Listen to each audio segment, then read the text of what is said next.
நாங்கள் ஏன் திமுகவின் பக்கம் நிற்கிறோம், திமுக ஆட்சி மீண்டும் மலர வேண்டும் என்று ஏன் சொல்கிறோம் என்றால் கொள்கை அடிப்படையில் தான். பள்ளிக்கூடங்களை பத்தி சொன்னார்.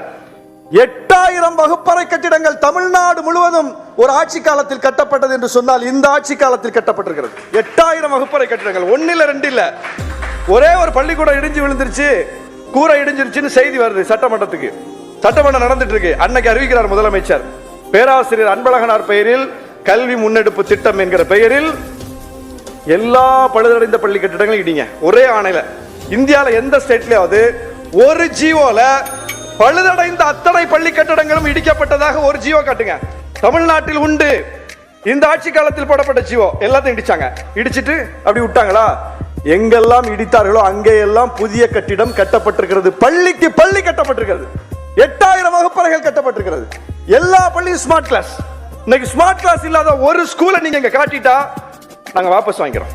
அதனால்தான் 2019 தேர்தல், 2021 தேர்தல், 2024 தேர்தலில் தொடர் வெற்றியை கொடுத்தார்கள்.